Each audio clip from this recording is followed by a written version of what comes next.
Divorce. The word tastes bitter in my mouth, like burnt coffee on a winter morning. I stare at the legal documents spread across my mahogany desk, the same desk where I'd spent countless nights building someone else's empire. The irony isn't lost on me. I'm finally signing papers that will make me visible again in a room where I'd been invisible for 20 years. The autumn rain patters against the floor to ceiling windows of my corner office. 2 years ago, I didn't even have an office. 2 years ago, I was Margaret Whitman Sterling, the perfect wife who helped from the shadows. Today, I'm Margaret Whitman, CEO of Whitman Consulting Group, and the signature I'm about to place will erase the Sterling forever. My phone buzzes. A text from Richard. Please reconsider. I know I don't deserve another chance, but our family. I delete the message without finishing it. Some bridges aren't meant to be rebuilt, no matter how prettily you paint the ashes. Flashback 20 years earlier. The beginning, I was 28 when I met Richard Sterling at a business conference in Chicago. Fresh out of Northwestern with my MBA, full of dreams about changing the corporate world. He was charming in that effortless way that comes with generational wealth, the kind of confidence money buys from birth. You're brilliant, he told me over dinner at some overpriced steakhouse. I've never met anyone who understands market dynamics like you do. I believed him. God help me, I believed every word. We married 18 months later. His mother Victoria made it clear from the engagement party that I was marrying into something bigger than myself, the Sterling legacy, built over 3 generations of Chicago business elite. Richard needs someone to complement his natural talents, she'd said, adjusting my veil with manicured fingers. Someone to help him reach his full potential. I thought she meant as his equal. I was wrong. Flashback, the Miller account. 3 months before. The conference room at Sterling Consulting buzzed with tension. Richard sat at the head of the table, his usual spot, while I occupied my customary chair 3 seats down, close enough to provide support, far enough to remain unnoticed. The Miller Industries account, Richard announced, is the biggest opportunity we've had in 5 years. Whoever lands this gets us into the Fortune 500 conversation. I'd already spent 6 weeks researching Miller Industries, their supply chain vulnerabilities, their expansion plans into Southeast Asia, their CEO's Harvard Business School thesis on sustainable manufacturing. I knew Miller Industries better than some of their own board members. Margaret, Richard turned to me with that practiced smile. You'll handle the preliminary research, won't you? Just the background stuff. I'll take care of strategy. Background stuff. 20 years of marriage, and he still called my comprehensive market analysis background stuff. I remember when we were newlyweds, Richard would at least say, we developed this strategy when presenting my work. By year 5, it became, my research indicates. By year 10, I disappeared from the narrative entirely. The erosion was so gradual, so perfectly orchestrated, that I barely noticed until I was already gone. Victoria nodded approvingly from her seat by the window. At 73, she still attended every major meeting, her presence a reminder that this was her dynasty first, Richard's company second, and my contribution never. Excellent, she said. Richard, your father would be so proud of how you've grown the business. Grown. As if the 340% revenue increase over the past decade had happened through natural evolution rather than the strategic overhauls I designed and implemented while Richard played golf at Medina Country Club. The birthday that changed everything. I should have known something was wrong when Richard suggested I treat myself to a nice dinner on my 50th birthday. You deserve some me time, he'd said that morning, already dressed in his best suit, odd for a Wednesday when he usually worked from home. Why don't you go to that French place you like? Make it special. 50. Half a century on this earth, and 20 years dedicated to building someone else's dream. I drove to Le Bernardin alone, ordering wine that cost more than most people spend on groceries, trying to convince myself that solitude on milestone birthdays was sophisticated, European, intentional. My mother called while I waited for dessert. Happy birthday, sweetheart. Are you celebrating with Richard? He's working late, I lied. Same lie I'd been telling for 2 decades. You know how it is. Your father and I were just saying how proud we are of what you've built. That business of yours is really taking off. My business. If only she knew. The drive home should have been peaceful. Early October in Winnetka. The trees just beginning their autumn show. The kind of evening that makes you grateful to live where seasons change. Instead, I felt hollow, like I'd spent 50 years becoming someone I didn't recognize. Then I saw the cars. Victoria's pearl white Mercedes. Catherine's Range Rover. Even Richard's college roommate's Tesla. People who hadn't visited in months suddenly lined our circular driveway like some automotive family reunion. Through our living room windows, I could see silhouettes moving, glasses raised, the warm glow of what looked suspiciously like a celebration. For a moment, just a moment, I thought they'd planned a surprise party. 20 years of marriage, and Richard had finally remembered. Finally decided I was worth celebrating.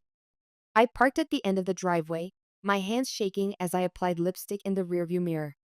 50 years old, dressed in my best black dress, walking toward what I hoped was recognition and feared was something else entirely. The front door opened before I could use my key. Catherine stood there, champagne flute in hand, her expression shifting from surprise to something like guilt. "Oh," she said, "you're home." The noise hit me like a physical force. Our living room transformed into a party I hadn't been invited to. A banner stretched across the fireplace. "Congratulations on the Miller account, Richard." The Miller account. My Miller account. 3 months of 18-hour days. My comprehensive strategy document.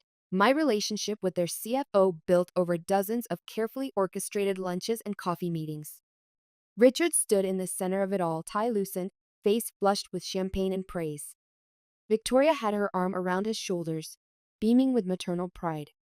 To my brilliant son, she was saying, raising her glass, who single-handedly secured the biggest client in Sterling Consulting history.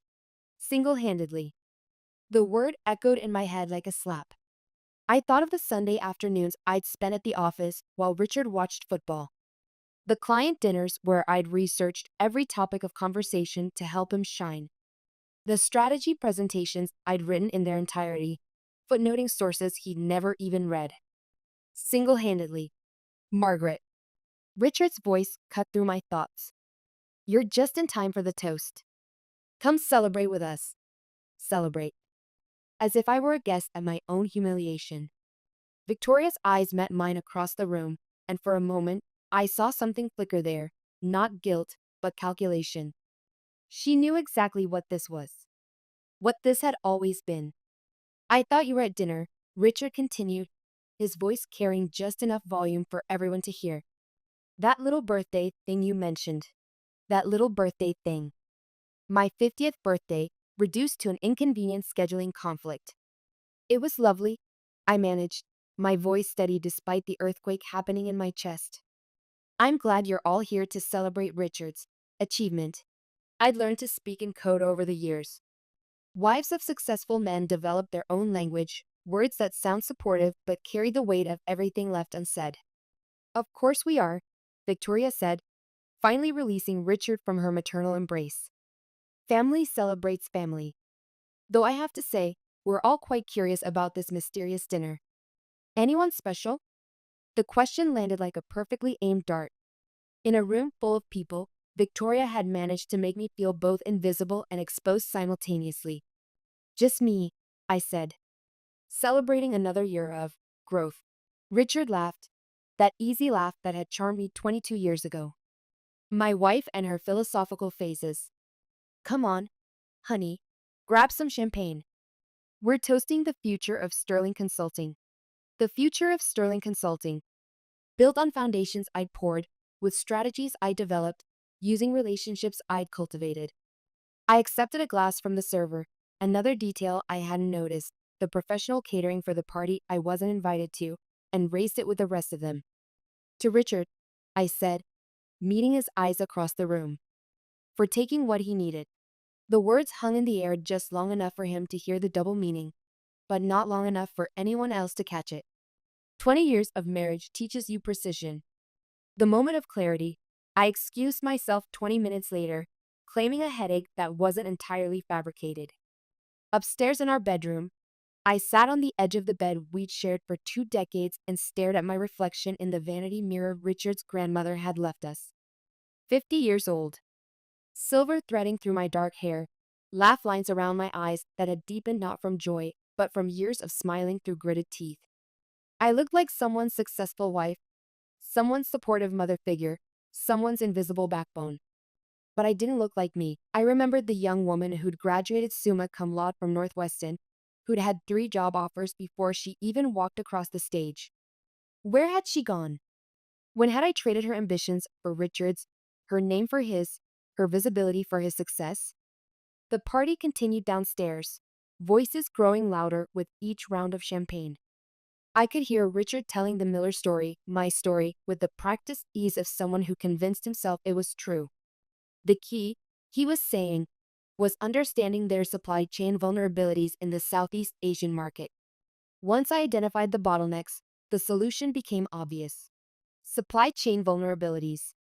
I'd spent 2 weeks in Vietnam and Thailand, interviewing factory managers and logistics coordinators, building the foundation for what would become our winning strategy. Bottlenecks. I'd created a 40-page analysis of regulatory constraints across 6 countries, complete with recommendations for compliance frameworks. The solution became obvious. To him, maybe.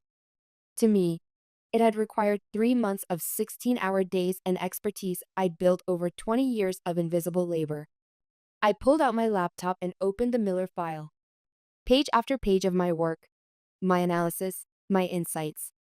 Research that would have cost Sterling Consulting 6 figures if they'd hired an outside firm. Strategy that would generate millions in revenue over the next 5 years. All credited to Richard Sterling's single-handed brilliance. My phone buzzed. A text from Diana, my college roommate who'd somehow managed to remain both successful and visible in her own career. Happy birthday. Hope Richard spoiled you rotten. How does it feel to be 50 and fabulous? I stared at the message for a long time before typing back. Fabulous isn't the word I'd use. Her response came immediately. Oh, call me. Instead, I opened a new document on my laptop and began typing. 20 years ago, I made a choice. I chose partnership over ambition, collaboration over competition, Richard's success over my own visibility. I told myself it was love. I told myself it was marriage. I told myself it was building something together. Tonight, I realized it was none of those things. It was erasure, methodical and complete. I've been the architect of someone else's empire for 2 decades. Time to build my own. I saved the document and closed the laptop. Downstairs, the party was winding down, guests beginning their champagne fuzzy departures. Soon Richard would come upstairs, flushed with praise and ready to share the details of his triumph. Our triumph, he'd probably say. We did it, Margaret. But we hadn't. I had. And it was time everyone knew it. The plan takes shape at Diana's apartment. Show me everything. Diana's apartment in Lincoln Park felt like stepping into an alternate universe where women my age were allowed to take up space. Books stacked on every surface, plants thriving in southern-facing windows, artwork from her travels covering the walls. No masculine approval required. She'd arrived at my house within an hour of my text, helped me pack 2 suitcases and a box of files while Richard held court downstairs. We'd walked out the front door like ghosts, invisible as always. Start with the Miller account, she said, settling onto her couch with coffee and the laptop I'd carried away from 20 years of invisible labor. Walk me through everything. Diana and I had been roommates at Northwestern, study partners who dreamed of changing the business world together. She'd kept her name when she married, kept her career when she divorced, kept her edge when the world tried to dull it. I'd envied her for years without admitting it, even to myself. Miller Industries was hemorrhaging money in their Southeast Asian operations.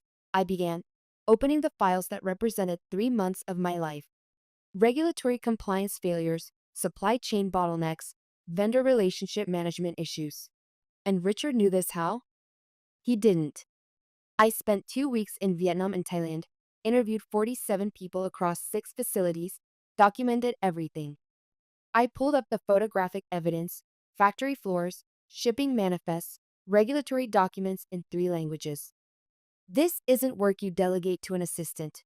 Diana scrolled through the comprehensive analysis, her expression growing more incredulous with each page. Margaret, this is doctoral level research. How did Richard present this? PowerPoint slides. My 40-page analysis condensed into 12 bullet points he could memorize. I opened another file. Here's the presentation he gave to Miller's board. She read for several minutes before looking up. This is your work. Every insight, every recommendation, every piece of strategic thinking. Richard just delivered it? Richard has always been a good presenter, I said, hearing the defensive note in my voice that 20 years of marriage had trained into me. He's charismatic, confident. People listen to him. People listen to confidence, Margaret. But this? She gestured at the screen. This is brilliance. And brilliance doesn't require a translator. For 20 years, I'd told myself that Richard's role was equally important.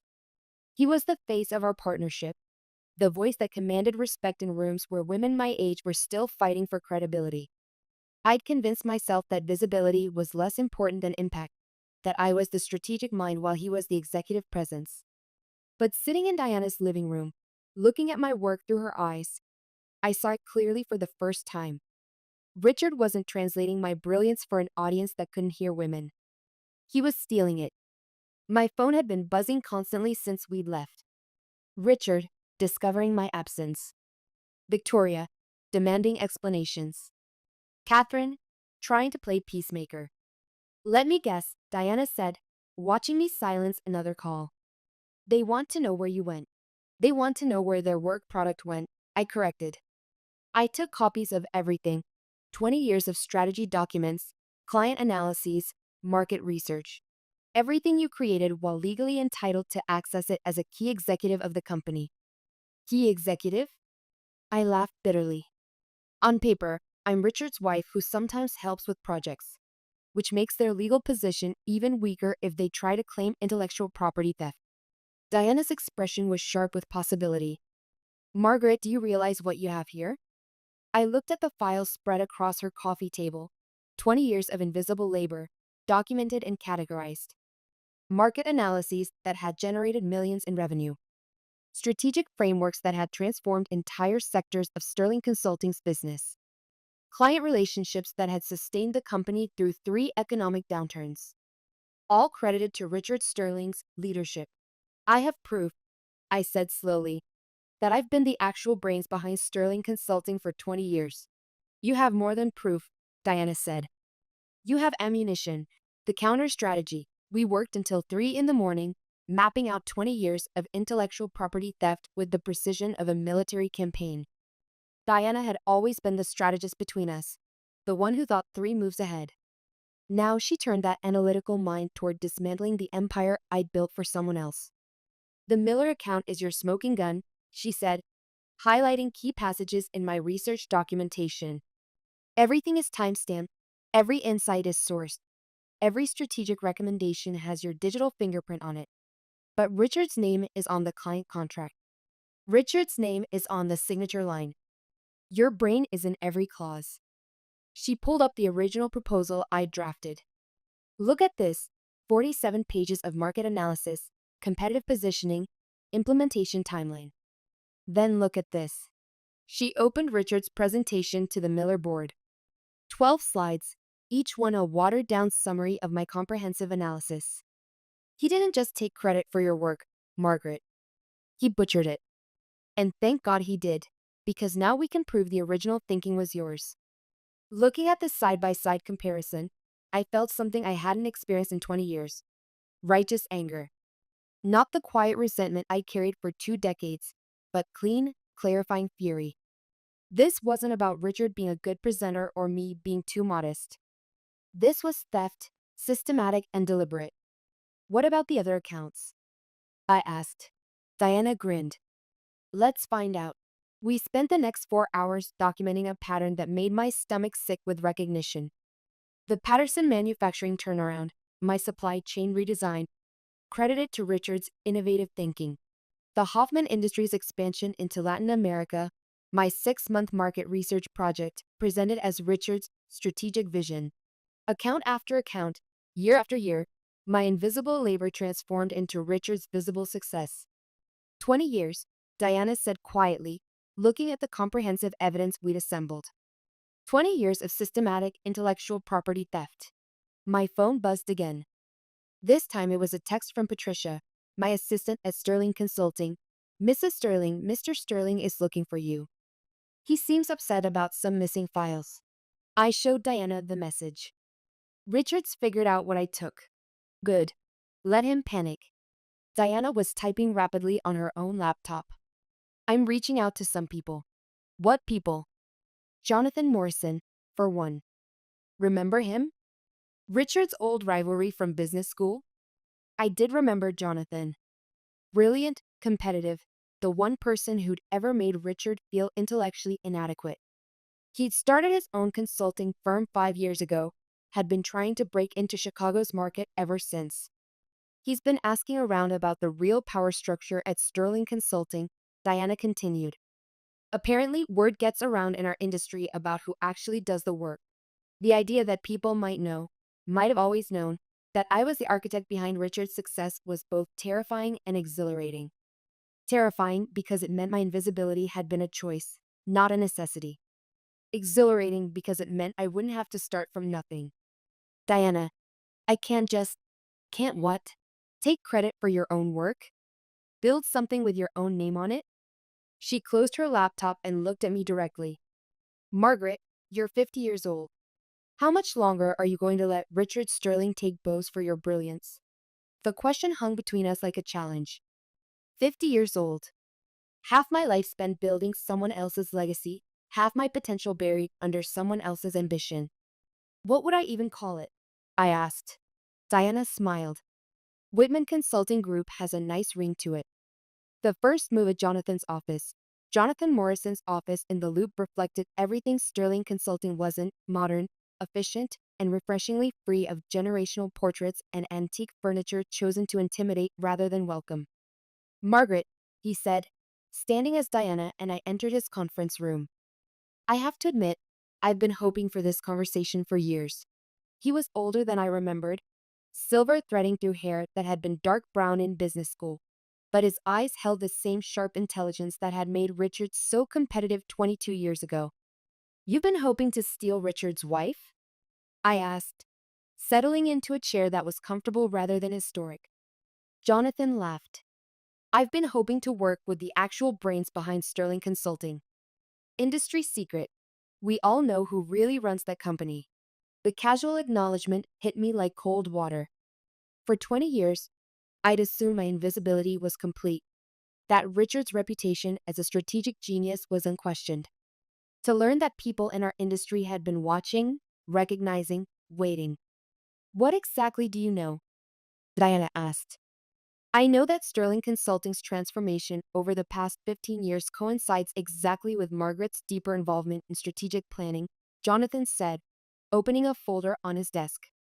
I know that their most innovative work, the supply chain overhauls, the international expansion strategies, the digital transformation frameworks, all bear the hallmarks of someone with Margaret's educational background and analytical style. He spread out what looked like a comparative analysis of Sterling Consulting's public-facing work and strategic methodologies.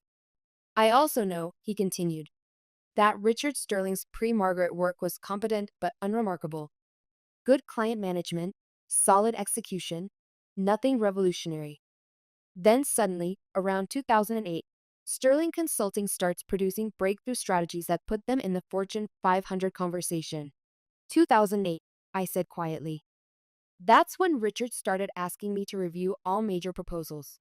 Review, Diana repeated. Interesting euphemism. Jonathan nodded. Margaret, I've been tracking your intellectual fingerprints for over a decade. Not because I'm obsessed with your husband's business, but because I recognize genius when I see it. And what Sterling Consulting has been producing. That's not Richard's genius. Intellectual fingerprints. The phrase gave me chills. For 20 years, I'd thought I was invisible, but apparently, I'd been leaving traces of myself in every strategy document, every market analysis, every innovative solution that had built Richard's reputation. Why didn't you ever say anything? I asked. To who? Richard? Jonathan's expression was wry. He's not going to admit he's been taking credit for his wife's work. To you? You seemed committed to staying in the background. To the industry. Without proof, it would have looked like professional jealousy.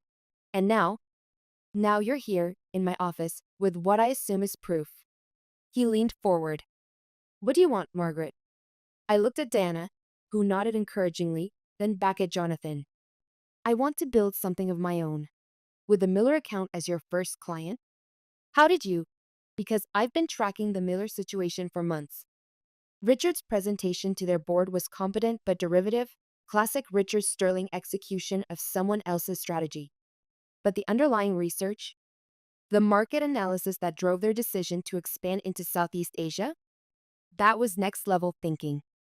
Jonathan opened another file. I reached out to Miller's CFO last week, casual conversation about industry trends.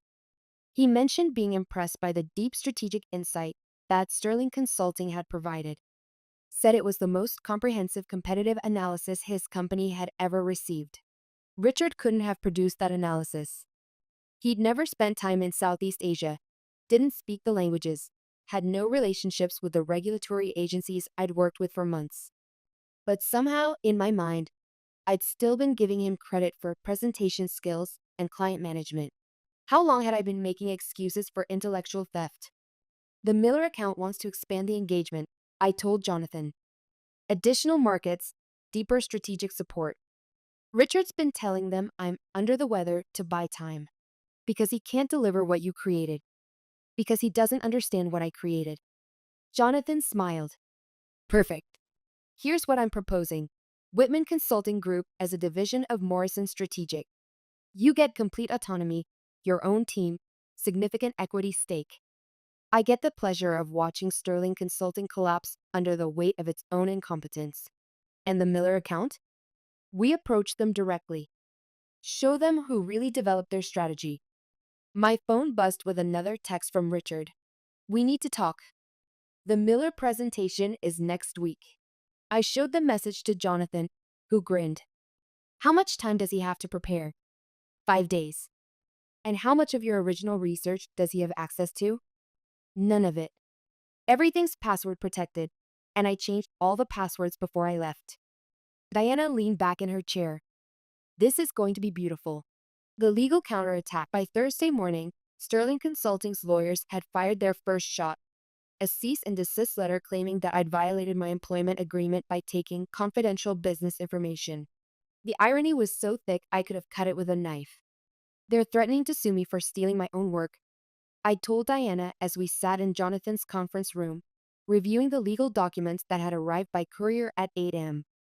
Jonathan's attorney, Sarah Chen, spread the papers across the table with the bemused expression of someone who'd seen many frivolous lawsuits, but rarely ones this self-defeating. This is actually helpful, she said, highlighting key passages. They're claiming you had no authority to access these strategic documents, while simultaneously acknowledging that the documents exist and were created during your time at Sterling Consulting. I don't understand. They can't have it both ways, Margaret. Either you were a key executive with legitimate access to strategic materials, in which case you had every right to copy your own work, or you were just Richard's wife who occasionally helped with projects, in which case these documents shouldn't exist in the first place. Diana laughed. They just admitted in writing that Margaret created strategic materials that were central to their business operations. More than that, Sarah continued, they're claiming that losing access to these materials threatens their ability to service existing clients. Which begs the question, if these are Richard's strategies, why can't he recreate them? For 20 years, I'd been terrified of legal consequences if I ever challenged Richard's version of our professional partnership. Now, watching his lawyers build a case that inadvertently proved my intellectual property claims, I realized that fear had been another form of control. What's our response? I asked. Sarah smiled. Countersuit for intellectual property theft with 20 years of documented evidence. She opened a folder containing the comprehensive analysis Diana and I had prepared, time-stamped documents, email trails, client correspondence, all proving a pattern of systematic credit theft. Margaret, this isn't just about the Miller account. This is about 2 decades of stolen intellectual property. Conservative estimate? We're talking about millions in damages. My phone rang. Victoria Sterling, calling for the first time since I'd left her son's celebration party. Answer it, Sarah advised. But put it on speaker. Margaret, Victoria's voice carried that crisp authority that had intimidated me for 20 years. This nonsense needs to stop immediately. Hello, Victoria. Which nonsense are you referring to? Don't be cute. Richard's career, the family business, everything we've built together, you're destroying it over what? A forgotten birthday? Together. Even now, even caught, she couldn't acknowledge that I'd built it. I'm not destroying anything, Victoria. I'm simply taking credit for my own work. Your work. Her voice sharpened. You're Richard's wife. Everything you did was as part of the Sterling family, for the Sterling business. You don't get to suddenly decide you're entitled to individual recognition. Sarah was taking notes, gesturing for me to keep Victoria talking. So you're saying that the Miller strategy was family property? I'm saying that wives don't get to hold their husbands' businesses hostage over marital grievances. And the Patterson turnaround? The Hoffman expansion? 20 years of strategic frameworks that generated millions in revenue, all family property? Margaret, you're embarrassing yourself. No one forced you to contribute to Richard's success. You chose to be supportive. You don't get to retroactively claim credit. There it was. 20 years of gaslighting, condensed into 2 sentences. I'd chosen to be supportive, therefore I'd forfeited the right to recognition. I'd contributed to Richard's success, therefore it was Richard's success. The logic was so circular, so perfectly designed to erase my contributions while making that erasure my fault, that I almost admired its twisted elegance. Victoria, I said, my voice steady with new certainty. I'm going to hang up now. If you have anything else to say, you can say it through lawyers. Margaret, don't you dare. I ended the call and looked at Sarah, who was grinning broadly. Perfect, she said. She just gave us everything we need for the countersuit. The Miller presentation, Richard's downfall, Friday morning, I sat in Miller Industries' conference room as Margaret Whitman, not Margaret Sterling. Across the table, CEO David Miller and CFO Jennifer Walsh waited for what they thought would be a routine project update from Sterling Consulting. Instead, they were about to witness the collapse of 20 years of carefully constructed fiction. Richard arrived 10 minutes late, looking haggard in a way that expensive suits couldn't hide. He'd brought 2 associates I didn't recognize, probably hoping that extra bodies would compensate for his lack of substance. David, Jennifer, he said, settling into his chair with false confidence. I'm excited to discuss the next phase of our strategic engagement. Excellent, David Miller replied. We're particularly interested in the supply chain optimization recommendations from your original analysis.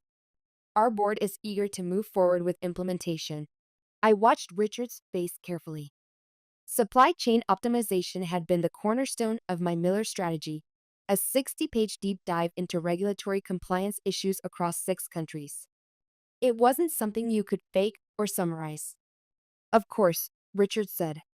As I outlined in our initial presentation, the key is understanding the regulatory landscape in each market. Yes, but can you elaborate on the specific compliance frameworks you recommended for Vietnam and Thailand?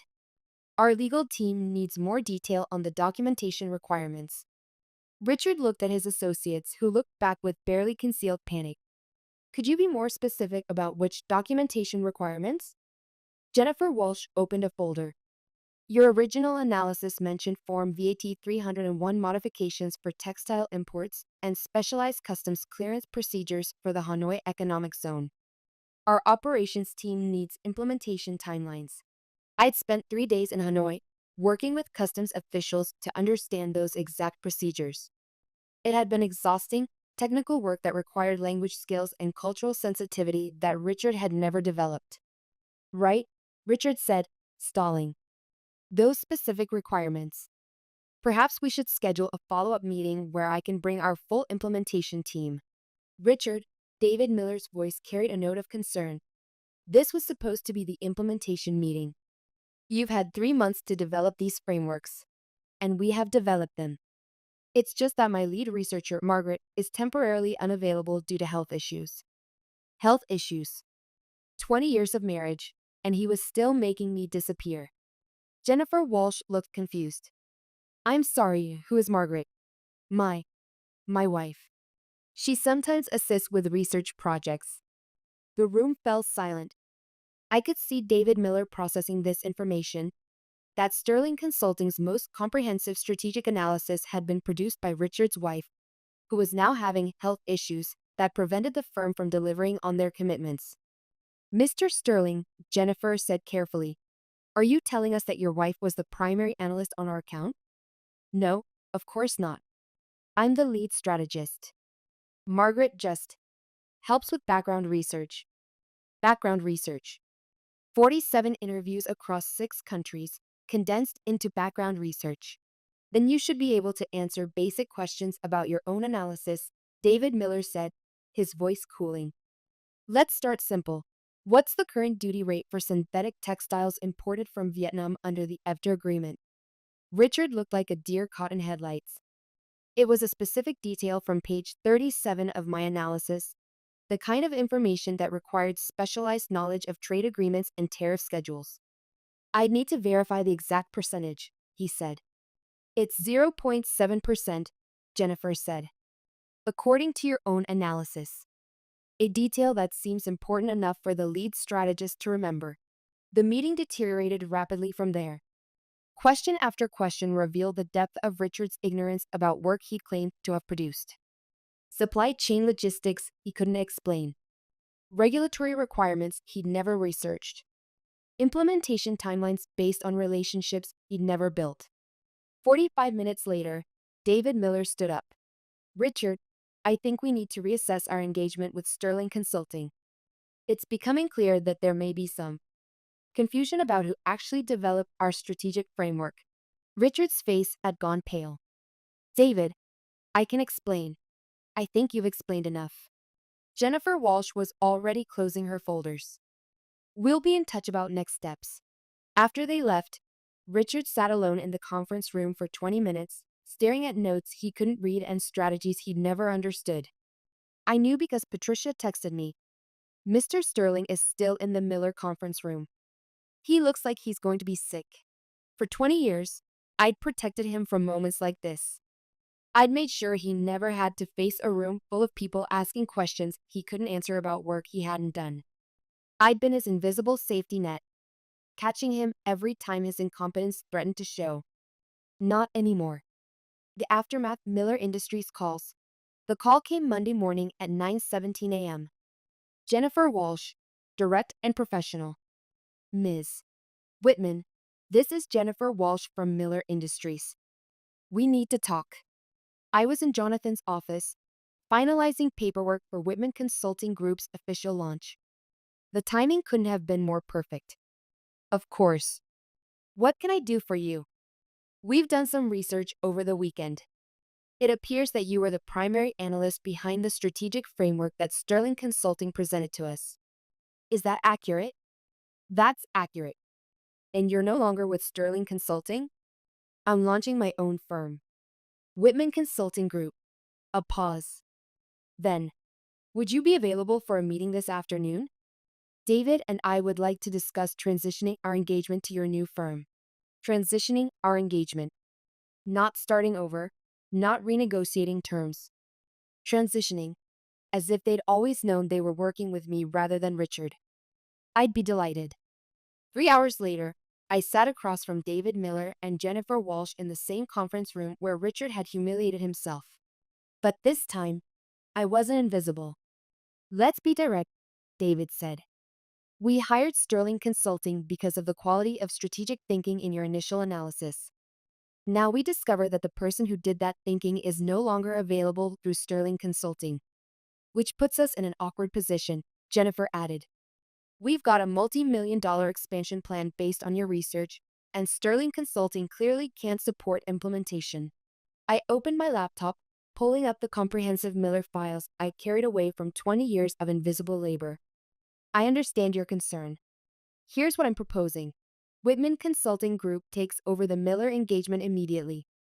You get continuity of strategic thinking, plus the advantage of working directly with the person who actually developed your framework. And Sterling Consulting? That's between you and them. But I can guarantee that any questions about supply chain optimization, regulatory compliance, or implementation timelines will get answers based on actual expertise rather than background research. David Miller smiled. When can you start? Today, if you need me to. Sitting in that conference room, signing contracts with my own name, I felt something I hadn't experienced in 20 years. Professional pride. Not the reflected glory of Richard's success, not the quiet satisfaction of invisible contribution, but the clean, clear recognition of work well done. This was what I'd been missing. This was what I'd given up for marriage. The domino effect, Sterling Consulting crumbles. The Miller Industries defection was just the beginning. By Thursday, Patricia was sending me updates that read like dispatches from a sinking ship. Patterson Manufacturing called. They want to know if Mrs. Sterling is available for consulting on their Latin American expansion.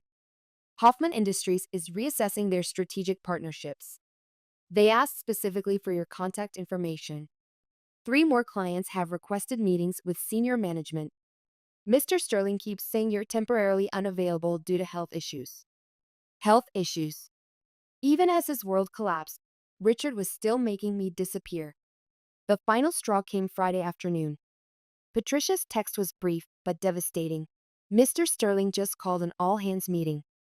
He's announcing temporary suspension of new client engagements. Temporary suspension. The business equivalent of a white flag. My phone rang within minutes. Richard, calling from what was probably the wreckage of his professional life. Margaret, we need to talk. No, Richard. We don't. The business is falling apart. Clients are leaving, employees are asking questions. Maybe you should have thought about that before throwing a party to celebrate my work without inviting me. I know I made mistakes. Mistakes? I laughed, but there was no humor in it. Richard, you built your entire career on my invisible labor. That's not a mistake. That's a deliberate strategy. Come back. I'll make it right. Full partnership, your name on everything. I already have my name on everything. It's called Whitman Consulting Group. The silence stretched between us. 20 years of marriage and stolen credit condensed into a phone call neither of us had ever expected to have. Margaret, he said finally, I know I don't deserve it, but I'm asking you to help me save the company. Why would I do that? Because we built it together. We built it together. Even now, even caught, even facing the complete collapse of his professional identity, Richard couldn't acknowledge that I'd built it while he'd taken credit. No, Richard, I built it. You just signed your name to it. I hung up and looked at Diana, who'd been listening from across Jonathan's conference room. How do you feel? She asked. Free, I said, and realized it was true. The counterattacked Victoria's desperation. Victoria Sterling had always preferred to fight her battles over expensive lunches in restaurants where raised voices would be socially unacceptable. So when she suggested meeting at Le Bernardin, the same restaurant where I'd spent my 50th birthday alone, I knew she was pulling out all the stops. She was already seated when I arrived, perfectly composed in a way that probably cost more than most people's monthly salary. Chanel suit, Hermes bag, the kind of understated luxury that screamed old money and unshakable confidence. But her hands were trembling slightly as she lifted her water glass. Margaret, she said as I sat down. Thank you for coming. What do you want, Victoria? She flinched at my directness. 20 years of our relationship had been built on polite fiction and careful euphemisms. This new version of me, the one who asked direct questions and expected honest answers, clearly made her uncomfortable. I want to discuss the future of our family. We're not family anymore, Victoria. I'm filing for divorce. I know. That's why we need to talk. She leaned forward, her voice dropping to a conspiratorial whisper. Richard's falling apart. The business is hemorrhaging clients, employees are jumping ship, and he's not handling it well. Not handling it well. Such a delicate phrase for a complete psychological collapse.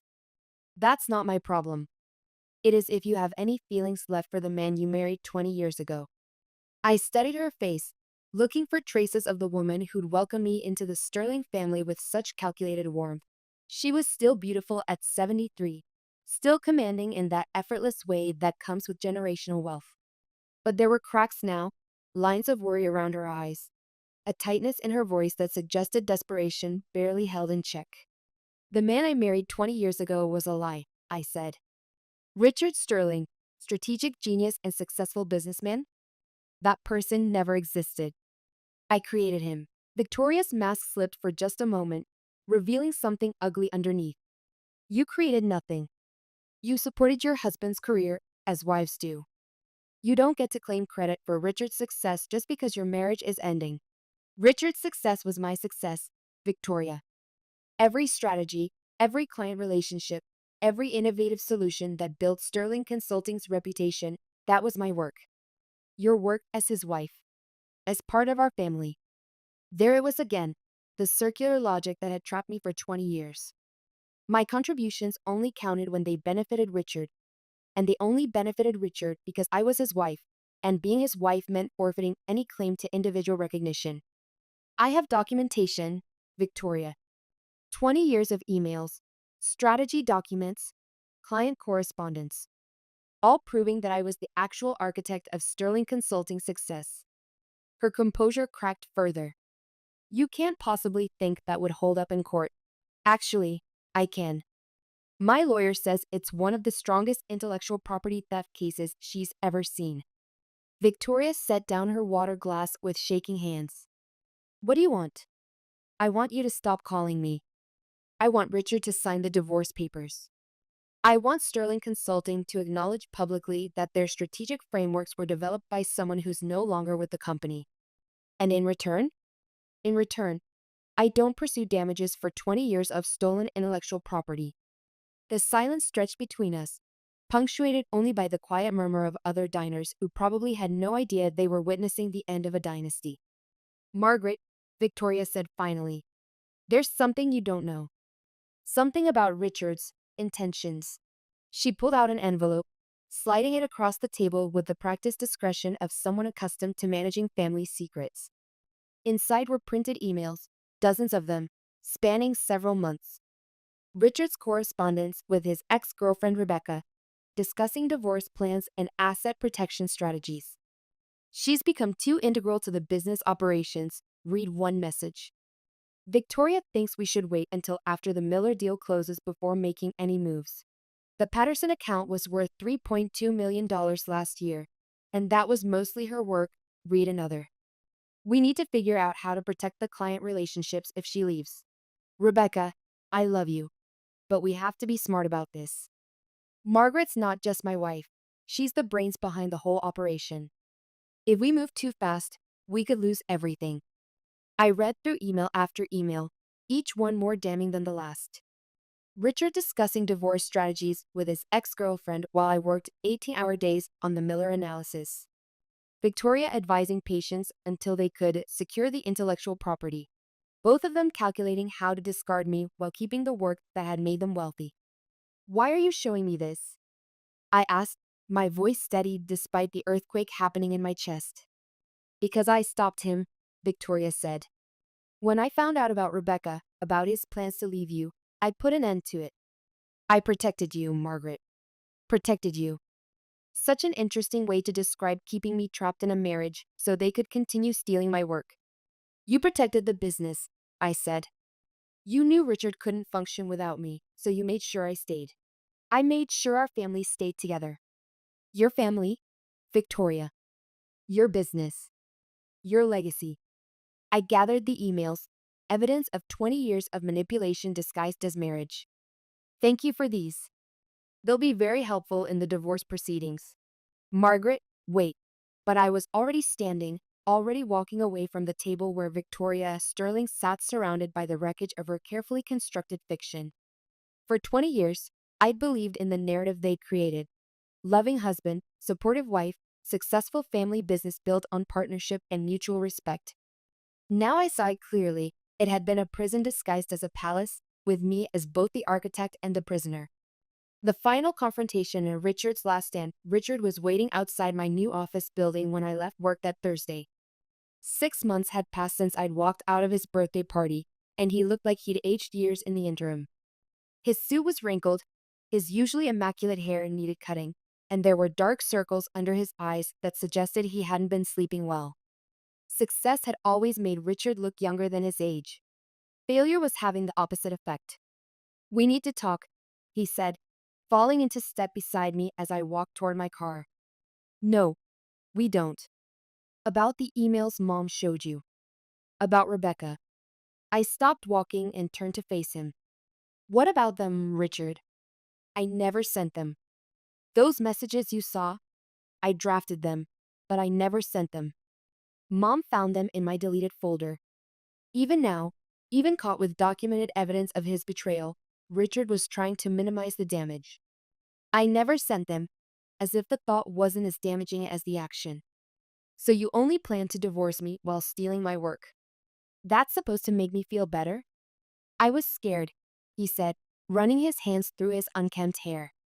"You were becoming so essential to everything, and I felt redundant." Rebecca reached out when she heard about our success, and for a moment, I wondered what my life would look like if I wasn't constantly feeling inadequate next to my own wife. Inadequate next to his own wife. After 20 years of making me invisible, he was finally admitting that he'd known all along who was really responsible for his success. "You felt inadequate, so you decided to steal my work and abandon me?" I felt like I was disappearing in my own life. The words came out louder than he'd intended, drawing stares from other people on the sidewalk. "Everyone always talked about how brilliant you were, how strategic, how insightful. I was the CEO of my own company, and I felt like your assistant. You were my assistant, Richard. I was doing the work while you took the credit. I never asked you to. You never asked me to what? To build your career while sacrificing my own? To make you look brilliant while staying invisible? To work 18-hour days so you could play golf and take credit for my insights?" The fight went out of him suddenly, his shoulders sagging with defeat. "I know I screwed up. I know I don't deserve another chance. But Margaret, I loved you. I still love you." Love. Such a small word for such a complex emotion. Did he love me, or did he love what I could do for him? Did he miss his wife, or did he miss his unpaid strategic consultant? Love doesn't steal, Richard. Love doesn't erase. Love doesn't spend 20 years taking credit for someone else's brilliance. "I'll make it public," he said desperately. "I'll tell everyone that you were the real architect of Sterling Consulting's success. I'll put your name on everything, give you full credit. It's too late for that." "Why? Because you want to punish me?" I looked at this man I'd been married to for 20 years, this man who'd shared my bed and stolen my work and apparently planned to discard me once he'd extracted everything useful from my brain. "No, Richard. Because I don't need your permission to take credit for my own work anymore." The realization hit me as I said it. I wasn't leaving Richard to punish him. I was leaving him to save myself. After 50 years of life and 20 years of invisible labor, I was finally ready to be visible. "The divorce papers are with your lawyer," I said, walking toward my car. "Sign them. Margaret, please, sign them. Richard. Let me go." I drove away without looking back, but I could see him in my rearview mirror, standing alone on the sidewalk like a man who'd finally realized that the foundation of his entire life had been built by someone else. 18 months later, the empire rises. The Business Journal photographer wanted me to look powerful but approachable for the cover shoot. I settled for confident and direct, arms crossed in front of Whitman Consulting Group's new headquarters, a sleek building in River North that bore my name in brushed steel letters. "Rising Star CEO named Business Leader of the Year." The headline would read. Underneath, in smaller type, "How Margaret Whitman Turned Corporate Shadows into Spotlight Success." Patricia knocked on my office door, holding a stack of messages and wearing the expression that meant either very good news or very bad news. "The Miller Industries contract expansion is final," she said. "They want us to handle their entire Asian Pacific strategy, $8.2 million over 3 years. Good news, then. Also," she continued, "Sophia Sterling is downstairs." She says she has a job interview at Morrison Strategic and wants to talk to you first. I looked out my office window at the Chicago skyline, thinking about second chances and family dynamics and the strange ways that success can reshape old relationships. Send her up. Sophia looked different than I remembered, less polished, more human. The designer clothes were gone, replaced by a conservative suit that looked like something from Nordstrom rather than Neiman Marcus. Her hair was shorter, her makeup more subtle, her entire demeanor less entitled and more uncertain. "Margaret," she said, perching on the edge of the visitor's chair. "Thank you for seeing me. What can I do for you?" I got a job offer. A real one, not family connections or mom's influence. Entry-level marketing coordinator at Morrison Strategic. That's wonderful. Congratulations. I wanted to ask.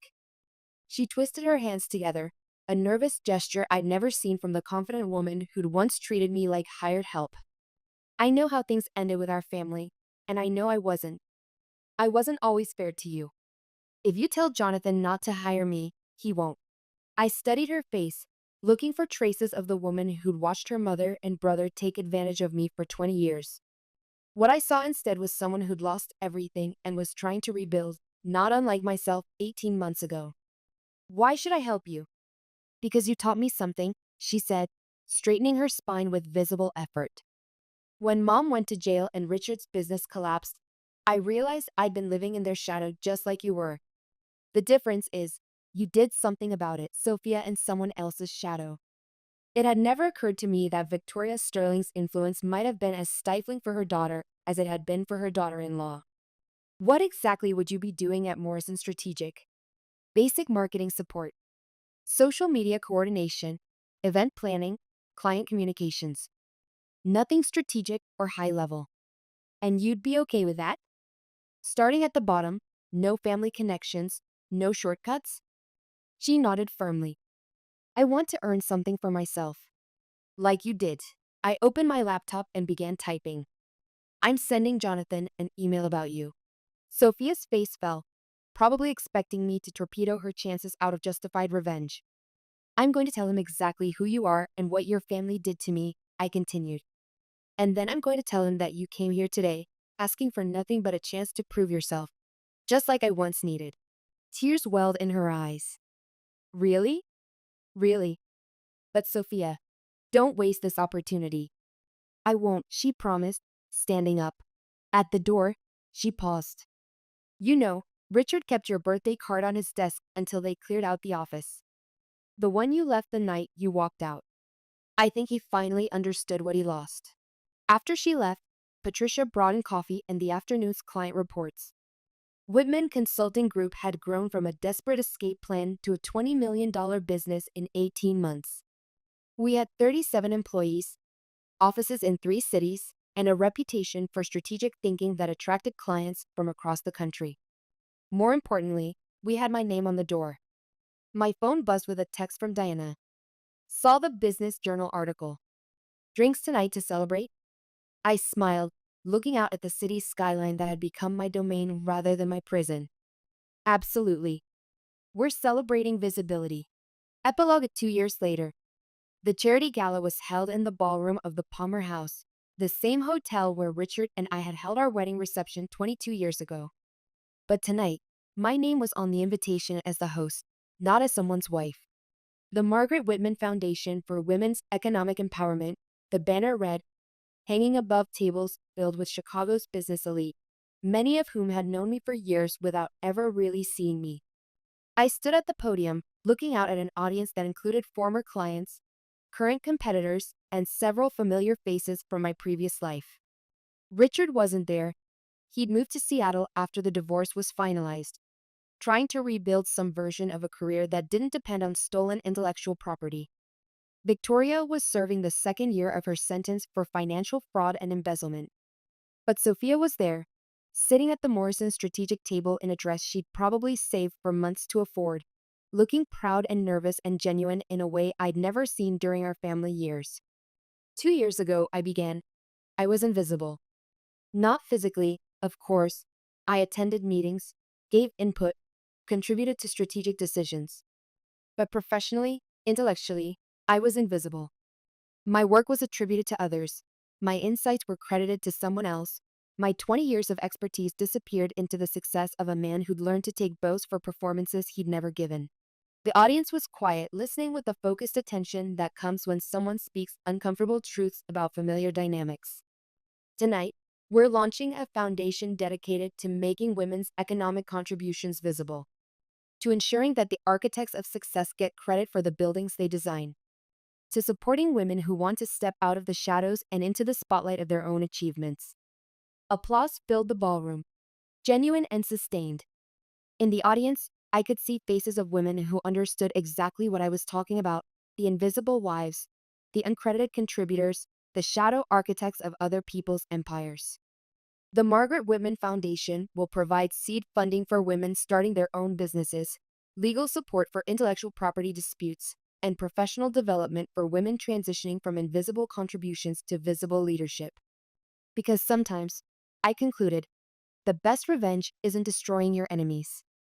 Sometimes it's building yourself up so high that they can't help but see you.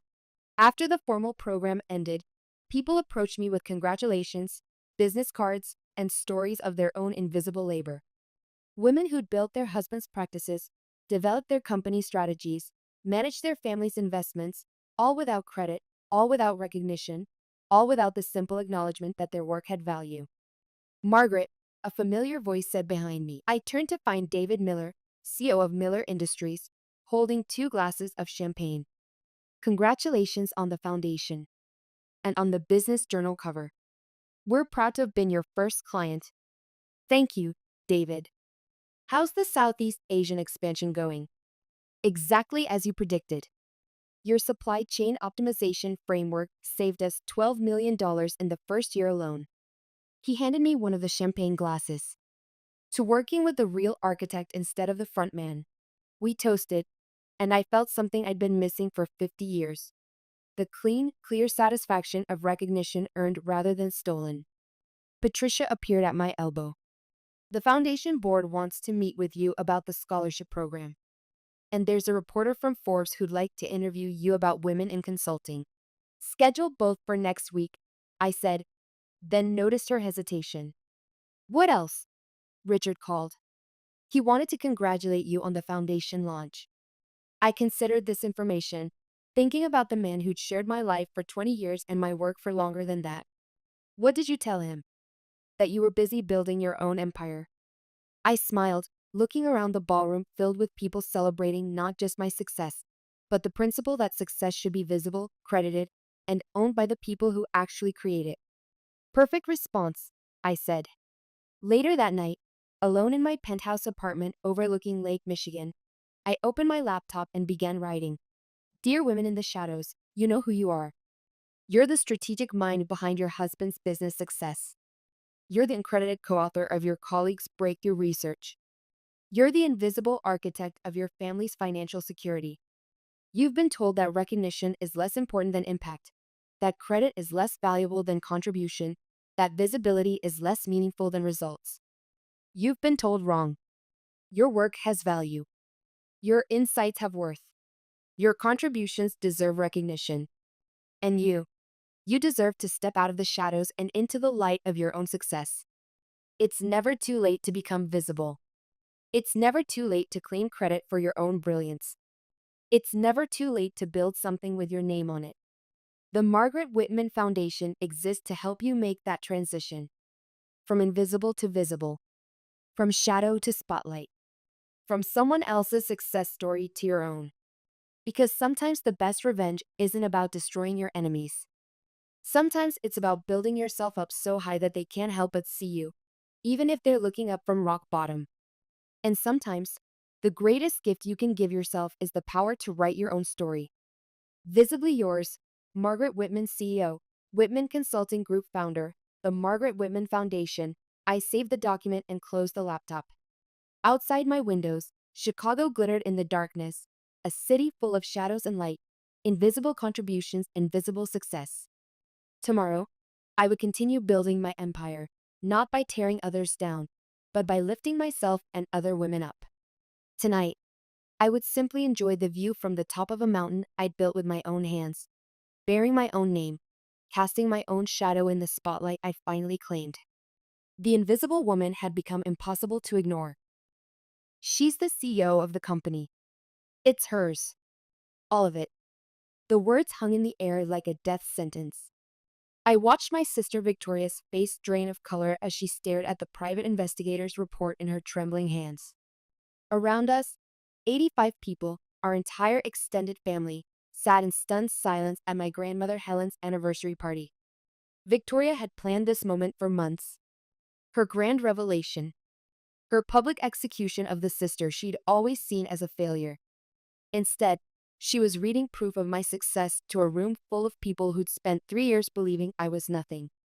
This, this can't be right, Victoria whispered, shuffling through more papers with desperate hands. But it was right. Every single page. Every document. Every photo of the medical supply company I'd built from nothing while they weren't watching. My grandmother Helen raised her champagne glass, her steel gray eyes meeting mine across the table. Well, she said calmly, I'd say this is turning out to be quite the memorable anniversary party. How did we get here? How did a family dinner 3 years ago lead to this moment of perfect, poetic justice? Let me tell you a story about sisters, about secrets, and about the day I stopped letting my family make me feel small. Flashback 3 years ago. The Last Supper. The mahogany dining table had always been too big for our family, but that Thanksgiving night 3 years ago, it felt like an ocean between us. I was 49 then, recently divorced, trying to rebuild my life while my family watched with barely concealed disappointment. Sarah, sweetheart, my mother Margaret said, her voice dripping with the kind of pity reserved for lost causes. Victoria has wonderful news about a position at her volunteer organization. Administrative work, but it's a start. I looked up from my untouched turkey. Across the table, Victoria, my perfect older sister at 52, wore that smile. The one that never reached her eyes. The one that said, I'm helping the charity case again. It's entry level, Victoria said, smoothing her silk blouse. But everyone has to start somewhere. Some of us just start higher than others. Even then, she couldn't resist the dig. My father Robert cleared his throat, swirling his whiskey with the authority of a man who'd built a small accounting firm from nothing. Your sister runs 3 charitable organizations now, Sarah. Real work. Making real differences in people's lives. Real work. The phrase cut deeper than it should have. For 6 months, I'd been quietly building something.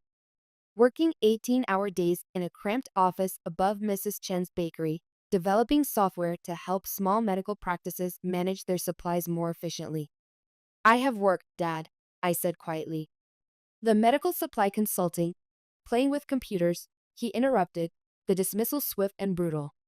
Meanwhile, Victoria just secured funding for a new children's program. Playing with computers. If only he knew that my playing had just landed 3 major hospital contracts.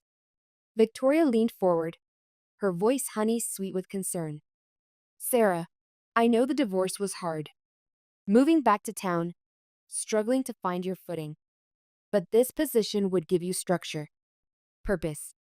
The familiar knot in my stomach tightened. 3 years of living in Victoria's shadow had taught me to recognize the pattern, the setup, the subtle humiliation, the family's approving nods. I don't need structure, I said, my voice steadier than I felt. My business is actually doing well. The silence that followed was deafening. Victoria's laugh was like breaking glass. Sarah, we've talked about this. Calling it a business doesn't make it one. These little hobbies of yours always end the same way. Hobbies. The word hit like a slap. I thought about the contract I'd signed that morning. MedTech Solutions wanted to purchase my software platform for $1.2 million. But looking at their faces, my mother's pitying concern, my father's resigned disappointment, Victoria's smug superiority, I knew they'd never believe it. You know what? I stood up, my napkin falling to the floor. You're right. I am struggling. I'm struggling to understand how a family can be so blind to one daughter's efforts while celebrating another's. I paused, looking directly at Victoria. Charitable endeavors. Victoria's face flushed. What exactly are you implying? Before I could answer, my mother jumped in. Sarah, apologize to your sister right now. After everything Victoria's done for you, done for me, the laugh that escaped me sounded foreign to my own ears. What exactly has she done except ensure I never forgot my place at the bottom of this family's hierarchy? That's enough. My father slammed his glass down. You've always been jealous of Victoria's success. If you spent half as much time working as you do complaining, I work 18 hours a day, Dad. I grabbed my purse. I haven't taken a day off in 6 months. But you've never once asked about it, have you? My mother stood up. Sit down, Sarah. We're not finished. Actually, we are. I walked toward the door. I'm done being the family disappointment. I'm done watching you worship Victoria while treating me like I'm broken. I'm just done. Victoria's voice followed me, dripping with fake concern. Mom, Dad, she's having another episode. Remember in high school when she claimed she'd won that science competition, but it turned out, goodbye, I cut her off. Don't call me. If you walk out that door, my father called after me. Don't expect any help when you fail. And you will fail, Sarah. You always do. I paused at the doorway, looking back one last time. My mother's mascara-streaked face, my father's rigid disapproval, and Victoria's satisfied smirk. They looked exactly as they always had, a perfect family portrait with one glaring imperfection, me. Watch me, I said, and closed the door behind me. I had no idea that the contract in my briefcase would be just the beginning. That 3 years later, I'd build something they couldn't diminish, become someone they wouldn't recognize. 2 years ago, the growth. The inspiration for MedCore Solutions came from my divorce lawyer's frustration with her husband's medical practice. He spends more time managing supplies than patients, she complained. The software is ancient, the ordering system is chaos. That conversation led to 18 months of 18-hour days, building a cloud-based supply chain management system specifically for small medical practices.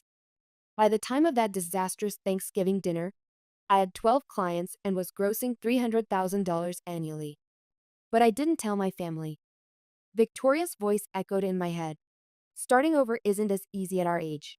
The growth that followed was exponential. Dr. Patterson, my first client, referred me to colleagues. Those colleagues referred others. Within a year, I had 40 clients and had to hire staff. Sarah, we have a problem, David Chen, my first employee and now business partner, said one morning. A good problem. We have more clients wanting to sign up than we can handle. By year 2, MedCore Solutions employed 23 people and was valued at $8 million. The cramped office above the bakery had been replaced by a proper corporate building with a lobby and conference rooms. The business magazine started calling. Regional Business Magazine featured us as a company to watch. Forbes included me in their 40 over 40 list. The headline read, Second Act Success: How Divorce Led to a Multi-Million-Dollar Empire. But still, I told no one in my family. They'd made their position clear. They'd had their chance to be part of my journey.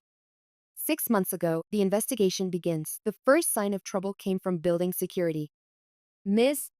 Mitchell, Gary said, we had someone trying to access your personal information yesterday. Woman claimed to be your sister, said she needed to verify family financial information. The description matched Victoria perfectly.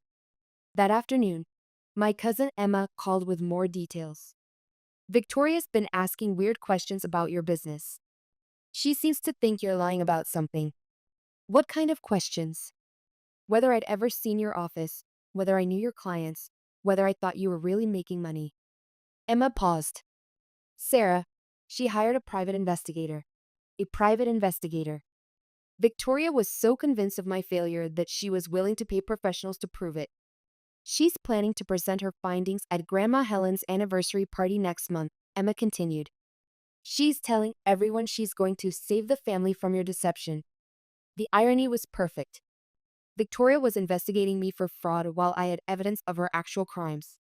Because 6 months earlier, during routine background checks for a business partnership, I discovered something shocking. Victoria's charitable foundation was a fraud.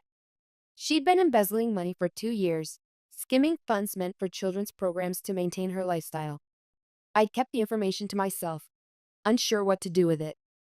But now, with Victoria actively plotting my public humiliation, the situation had changed. 3 months ago, the private investigator, Detective Fletcher Williams, looked exactly like Central Casting would order for a private investigator: weathered jacket, sharp eyes, world-weary expression. "Miss Mitchell," he said, settling into my office chair, "your sister hired me to investigate you for fraud. And, and instead of fraud, I found this." He slid a thick envelope across my desk. "Take a look. Inside were photographs, financial records, property deeds, press clippings, everything documenting the success I'd hidden from my family." "Impressive portfolio," Williams said. "Self-made, legitimate, profitable. The exact opposite of what your sister wanted me to find. So why show me this?" He pulled out a second, thinner envelope. "Because while investigating you, I found something else. Something your sister doesn't know I have." Inside was a bank statement from Victoria's charitable organization. The red flags were obvious: irregular transfers, mismatched amounts, funds moving to personal accounts. "Your sister's been embezzling from her own charity," Williams said. "Small amounts at first, then larger ones. The investigation started 3 months ago. She doesn't know yet." "Why show me this?" "Because I don't like being used. Your sister hired me to destroy you based on lies. Instead, I found someone who built something real while she was stealing from sick children." He gestured to both envelopes. "She's planning to present my report at your grandmother's party. Thinks it'll humiliate you. Instead, she'll be presenting proof of your legitimate success." He smiled grimly. "Sometimes karma needs a little push." 1 month ago, grandmother's call. My office phone rang on a Thursday afternoon. Grandma Helen's number, the first contact from family in 3 years. "About time you picked up." Her voice was sharp and clear. "Your sister's been telling everyone you're some sort of con artist." "Has she now?" "Don't play coy with me, girl. Are you coming to this anniversary party or not? Would you want me there?" "Wouldn't ask if I didn't." A pause. Something's not right with Victoria. She's too excited, like she's planning a public execution instead of a celebration. Sounds like her. "Sarah, what really happened 3 years ago?" I told her about the dismissive comments, the assumptions about my failure, the complete lack of interest in what I was actually building. "What have you been building?" she asked. "A medical supply company. Software and consulting." "Successful?" "Very. Good." Her satisfaction was audible. "Your sister's been telling everyone you're living in poverty and lying about having a business." "I know. She hired a private investigator." "Did she now?" Grandma's laugh was sharp. "Well, that should be interesting. Private investigators do tend to find the truth." Something in her tone caught my attention. "Grandma, what do you know?" "I know Victoria's been making interesting financial decisions. I know she's eager to present her findings at my party. And I know that sometimes the best way to handle family drama is to let it play out in public. You know about the embezzlement. I've been the financial oversight for this family for 60 years. You think I don't notice when someone starts moving money suspiciously?" Her voice hardened. "I also read the business news. $15 million company valuation, last I heard." My mouth went dry. "How did you? I may be old, but I'm not stupid. Did you think you could build something that significant without word getting back to family?" She paused. "Just tell me one thing. Are you ready for this?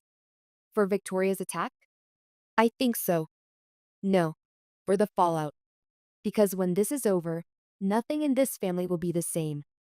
2 weeks ago, the media blip, I decided to establish a public record before the anniversary party. Regional Business Magazine published a follow-up feature, Medcore Solutions, From Startup to Success Story. The city newspaper ran a profile. Local entrepreneur builds healthcare empire. Channel 7 News aired a segment about my company. Each story included updated financial information, client testimonials, and details about our expansion. By week's end, Anyone who cared to look would find comprehensive documentation of Medcor's legitimacy. The week before the party, Williams visited again. Your sister's getting desperate. Yesterday, she tried to access your building's financial records. When that didn't work, she contacted your bank. My bank. Told them she was concerned about potential fraud involving a family member. They wouldn't give her information, but the fact that she tried. He shook his head. She's spiraling. That evening, I called my attorney. Margaret, I need my finances completely transparent and documented. If someone investigated me thoroughly, FBI level thoroughly, would they find anything questionable? Sarah, your finances are cleaner than most Fortune 500 companies. Why? Because tomorrow, someone's going to try to destroy my reputation in front of my entire family. And I want to make sure when the dust settles, I'm still standing. The anniversary party, the confrontation, the Riverside Country Club ballroom fell silent when I walked in. Conversation stopped mid-sentence, champagne glasses frozen halfway to lips, all eyes turning to watch me enter. I spotted Victoria near the cake table, her face cycling through surprise, confusion, and panic as she took in my navy suit, professional, powerful, expensive. Sarah. My mother's voice cracked. What are you? How are you? Happy anniversary, Grandma, I said, walking straight to where Grandma Helen sat in her place of honor. I handed her a wrapped package. Right on time, Grandma said loudly. She patted the empty seat beside her. Sit, whispers erupted. This seat was supposed to be Victoria's. That's my place, Victoria said, rushing over. Mom, tell her. It's my anniversary, Grandma cut her off. I'll seat who I want where I want. The next hour was a symphony of awkward small talk and pointed questions. Relatives who hadn't seen me in years suddenly wanted to know about my situation. I gave them nothing, just smiled and deflected. Enough chit-chat, Victoria finally announced, tapping her glass. It's time for the special presentation I prepared. She moved to the podium, pulling out William's thick envelope. As you all know, family means everything to me. That's why it breaks my heart to expose what I'm about to expose. She looked directly at me. Some people have been deceiving us, living lies, pretending to be something they're not. I sat back, relaxed. Beside me, Grandma sipped her champagne with satisfaction. I hired a private investigator to uncover the truth about my sister's supposed success, Victoria continued, and what he found. Show us? Grandma interrupted. Stop talking and show us. Victoria pulled out the first photo, me entering my office building, Medcor's logo clearly visible. This is where my sister claims to work. A tech company valued at. She stopped, actually reading the paper for the first time. Her face went pale. Go on, Grandma encouraged. What's the company valued at? This can't be right. Victoria shuffled through more papers. These documents show. What? I asked quietly. Property deeds, stock options, board appointments, Forbes interviews. The room was dead silent. Everyone watching as Victoria's hands shook. Read it, Grandma commanded. Read what that investigator found about Sarah. She's the CEO, Victoria whispered. Of the company. It's hers. All of it. My mother made a choking sound. My father's whiskey glass slipped, shattering on the floor. Keep going, Grandma said. There's more, isn't there? But Victoria had reached the final pages, the ones about her charity. I watched her face change from pale to gray as she recognized the bank statements. I think there's been a mistake, she stammered. These papers got mixed up. No mistake, I said, standing. Detective Williams is very thorough. He documents everything.